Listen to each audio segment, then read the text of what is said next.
Inawezekana na wewe una changamoto ya kupunguza PDF kutoka kwenye size kubwa kuja kwenye size ndogo. Hii inatokana na matumizi mbalimbali kwenye website na huduma tofauti tofauti ambazo zinahitaji document yenye size ndogo, lakini document zako unakuta ni kubwa sana. Kwa mfano, document inaweza kawa inahitaji 500 KB, lakini document uliyoiandaa wewe inakuwa na KB, labda inakuwa na KB 700 au ina MB 1 au ina MB 5.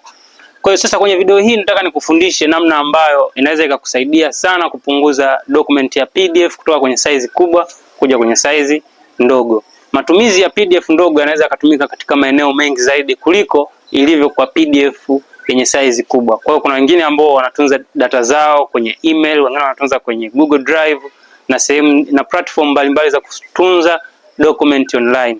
Sasa kama document inakuwa ni kubwa, inaweza kuchukua space kubwa na hivyo kupelekea document zinazotunzwa kule zikawa ni chache. Wala usiwaze kuhusiana na changamoto hiyo. Hapa naenda kukuelekeza trick ambazo utazitumia ili kuhakikisha document yako inakuwa ndogo na unaitunza kiurahisi au unaitumia kulingana na mahitaji. Zipo website nyingi sana ambazo unaweza kuzitumia kwa ajili ya kupunguza PDF, lakini leo nitaenda kukusaidia zile ambazo ni rahisi sana, lakini pia zinapatikana kwa huduma ya bure kabisa. PDF compressor muhimu ambayo ni nzuri na haina changamoto nyingi sana inaitwa PDF2 Go. Kwa ukiingia kwenye account kwenye browser yoyote ile, iwe ni Google, iwe ni Firefox au browser nyingine yoyote ile unayoitumia, utatype na kusearch PDF2 Go ambayo utaingia na utaifungua. Baada ya kuifungua utaona imekutengenezea sehemu ya kuweka drop, manake sehemu ambayo uta-attach document. Utaingia na kuselect document ambayo unataka kuicompress.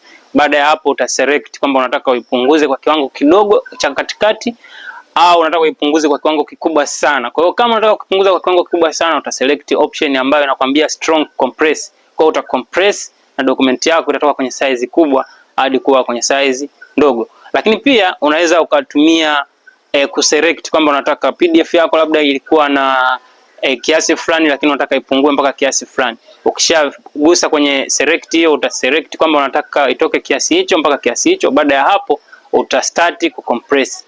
Baada ya kuwa umeona video hii, naamini utakuwa na uwezo wa kufanya PDF compression wewe mwenyewe. Utapunguza size ya PDF yako na utakuwa na uwezo sasa wa kupunguza PDF na kuziweka kwenye mahitaji yako binafsi ambayo unataka, lakini pia unaweza kustore na kuituma ikiwa na ukubwa wa kawaida, lakini ikiwa na quality ile ile.